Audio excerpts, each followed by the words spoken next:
الحمدللہ رب العالمین والصلاة والسلام علی سید الانبیاء والمرسلین۔ دوستو، بزرگوں، بھائیو، السلام علیکم ورحمۃ اللہ وبرکاتہ۔ آج میں نے آپ کے سامنے عدت کے احکام اور مسائل بیان کرنے ہیں۔ عدت اس مدت کو کہتے ہیں جو عورت ایک نکاح زائل ہونے کے بعد دوسرا نکاح کرنے تک انتظار کرتی ہے۔ شرعی طور پر جو مدت مقرر کی گئی ہے اس کو عدت کہا جاتا ہے۔ اب اس کی مختلف صورتیں ہیں۔ نمبر 1، وہ عورت جس کو نکاح کے بعد خلوت کا موقع نہیں ملا اور زوج کے ساتھ مجامعات کا، جماع کا موقع نہیں ملا، اس عورت کی کوئی عدت شمار نہیں کی جائے گی۔ اللہ تعالیٰ نے قرآن مجید میں ارشاد فرمایا، یا ایھا الذین آمنوا اذا نکحتم المؤمنات ثم طلقتموہن من قبل ان تمسوہن فما لکم علیہن من عدت تعتدونہا۔ اے ایمان والو، جب تم نکاح کرو مومنہ عورتوں کے ساتھ، پھر تم مجامعت کیے بغیر ان کو طلاق دے دو تو فما لکم علیہن من عدہ، تو ان پر کوئی عدت نہیں ہے۔ اور دوسری وہ عورتیں جو طلاق یافتہ ہیں، ان کے بارے میں اللہ تعالیٰ نے ارشاد فرمایا، والمطلقات یتربصن بانفسہن ثلاثۃ قروء۔ طلاق یافتہ عورتوں کی عدت 3 حیض ہے۔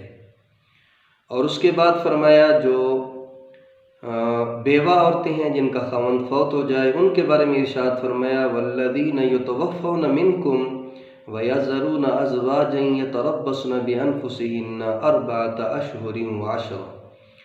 جن عورتوں کے خاوند فوت ہو جائیں تو وہ انتظار کریں، یعنی وہ عدت گزاریں 4 مہینے 10 دن۔ اور وہ عورتیں جو حیض سے مایوس ہو چکی ہیں، جنہیں حیض نہیں آتا، ان کے بارے میں اللہ تعالیٰ نے قرآن مجید میں ارشاد فرمایا، وَاللَّائِي يَئِسْنَ مِنَ الْمَحِيضِ مِن نِّسَائِكُمْ ان ارتبتم فعدتہن 3 اشہر۔ جو عورتیں حیض سے مایوس ہو چکی ہیں، یعنی وہ عمر رسیدہ ہو چکی ہیں، انہیں حیض نہیں آتا، تو ان کی عدت 3 مہینے مقرر کی گئی ہے۔ بہرحال عدت جو ہے وہ اس طرح کی مختلف صورتیں ہیں جو عورت پر لازمی ہے گزارنا، واجب ہے۔ البتہ دوران عدت اس کا نان نفقہ اس کے خاوند کے ذمہ ہے، یعنی وہ اپنے خاوند کے ذمے پر ہے، اس کا خرچہ، اس کا نان نفقہ اس کا خاوند ہی دے گا۔ یہاں تک کہ طلاق یافتہ عورت ہے، اس کے لیے بھی یہی حکم ہے کہ اللہ تعالیٰ نے قرآن مجید میں ارشاد فرمایا، اسکنوہن من حیث سکنتم، کہ انہیں بھی وہاں پر سکونت دو، وہ بھی وہاں پر رہائش پذیر ہوں جہاں پر تم خود رہتے ہو، یعنی اسی خاوند کے گھر میں ہی عدت گزارے۔ دور حاضر میں کچھ خرافات اس معاملے میں پیدا ہو چکی ہیں۔ وہ یہ ہے کہ جس عورت کا خاوند فوت ہو جائے تو جیسے ہی اس کی ڈیڈ باڈی یا میت باہر لے کر جاتے ہیں دفنانے کے لیے، تو عورت بھی ساتھ ہی باہر نکل جاتی ہے اور باقی عورتیں اس کو کہتی ہیں بس اب اس کی عدت گزارنے کی ضرورت نہیں ہے، حالانکہ ایسا کچھ نہیں ہے، عدت اس کو گزارنی پڑے گی۔ بعض عورتیں شہر میں زندگی گزارتی ہیں یا کسی کوارٹر میں جو سرکاری طور پر انہیں میسر ہوتا ہے، خاوند کی فوتگی کے بعد وہ سہولت ختم ہو جاتی ہے۔ اب عورت کے لیے پریشانی ہوتی ہے کہ وہ عدت کہاں پہ گزارے۔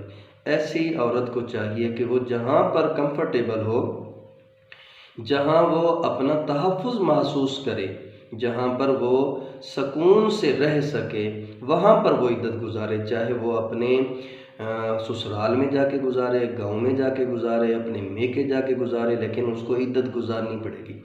اور دوران عدت کچھ مسائل ایسے ہیں جو کسی اللہ تعالیٰ کی طرف سے کسی شریعت میں بیان نہیں کیے گئے۔ مثلاً عورت جو ہے وہ بالکل گھر سے باہر نہ نکلے اور علاج معالجے کے لیے بھی نہیں جا سکتی، ایسا بھی کچھ نہیں ہے۔ اگر وہ بیمار ہو جائے تو علاج معالجے کے لیے ڈاکٹر کے پاس جا سکتی ہے، ہاسپٹل میں جا سکتی ہے، چیک اپ کے لیے جا سکتی ہے، اگر عدالت میں کوئی ضرورت پڑ گئی ہے تو عدالت میں بھی جا سکتی ہے، لیکن اس کے بعد فوراً وہ گھر واپس آ جائے تو اس کی عدت جو ہے وہ جاری رہے گی، وہ کنٹینیو رہے گی، وہ ختم نہیں ہو جائے گی۔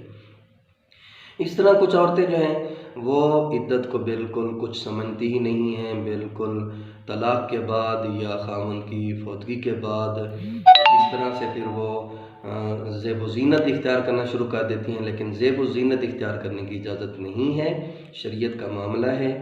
البتہ صاف ستھرا لباس پہننا وہ اس میں کوئی ممانعت نہیں ہے، گھر میں جیسے عام طور پر معمول کے مطابق زندگی گزارتی ہیں ایسے گزاریں، کھانا پکانا ہے، کھلانا ہے، کھانا ہے، تو اس میں کوئی حرج نہیں ہے۔ بالکل اس کو قید و بند میں نہیں رکھا جا سکتا کہ کمرے میں بند کر دیا جائے اور کسی سے ملاقات ہی نہ کرے اور کسی سے سلامی نہ کرے، کسی سے نہ ملے۔ جو محرم ہیں ان کے ساتھ ملاقات کر سکتی ہے اور ان کے ساتھ مل سکتی ہے، ان میں بیٹھ سکتی ہے۔